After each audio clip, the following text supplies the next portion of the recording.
Birthday kasi ng aking kliyente, kaya special. Nagpagawa ako ng cake para mamaya ma-surprise siya. Thank you, Kuya. Thank you sa inyong paggawa. Thank you. Nakukuha na natin yung mga items for surprise ng aking kliyente. Birthday na kasi. Yan natin ang cake. And then, of course, yung mga dekorasyon para at least para talagang birthday! Kaya mag-delivery tayo para sa ating kliyente. Birthday today. Special day kasi niya. Day lang.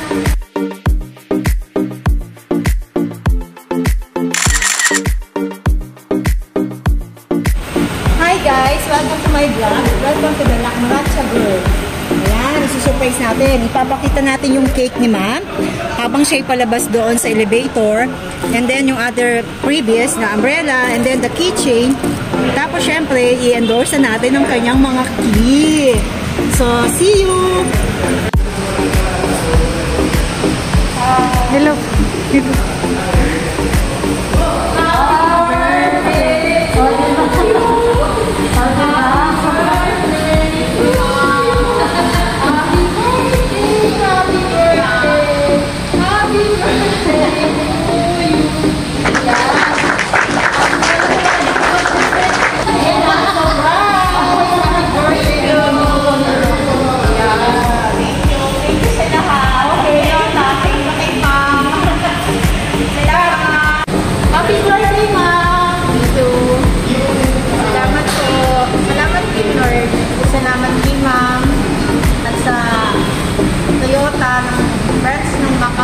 Papasalamat ako sa inyong lahat dahil matupad ng pangarap ko dahil kay ma'am lalo sa mga ko na siyang naging daan na kapwa ng sasakyan.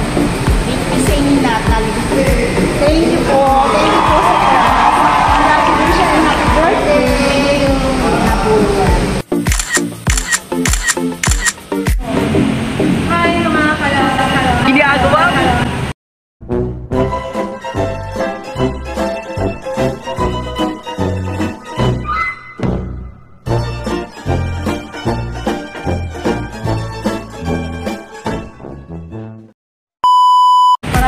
Ipapaliwanag ko kung anong meron naman sa Rush G Auto. Ang ating pong gulong, that's 17 po siya. Pag G, that's high-end, 17. Ang kagandahan din po sa G, meron siyang roof o rail. And then, meron talaga siya, that's keyless entry po siya. And then, meron siyang backup and back sensor. Okay, ang pag-i-start po ng Rush G Auto, you have to depress po yung brake. Pagka-depress nyo po siya, pindutin nyo po yung push start button. Yan po. Yan, naririnig nyo po siya.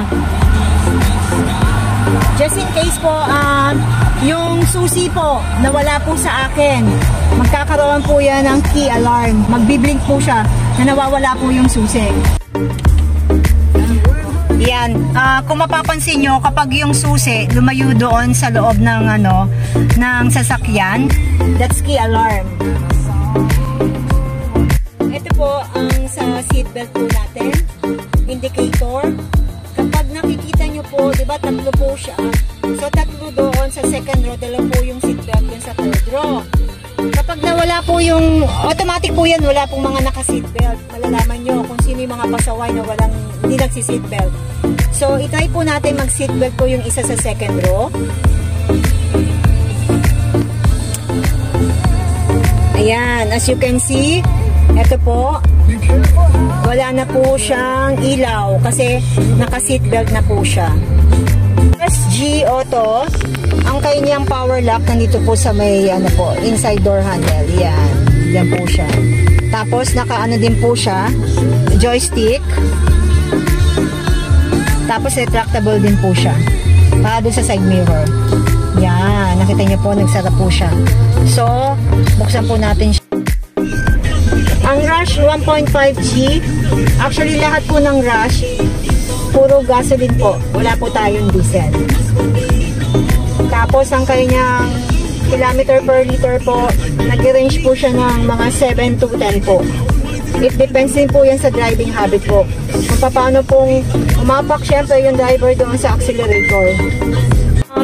Okay, ibababa na po natin yung kliyente.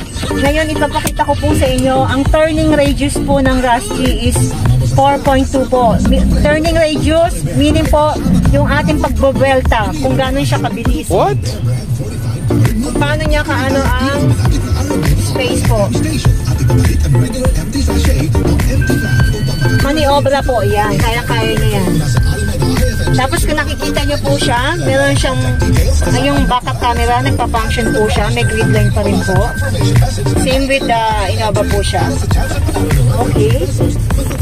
Ang kagandahan din po ng Rusty, ano po siya, ang kanyang height po is 220 millimeters, ang taas niya po.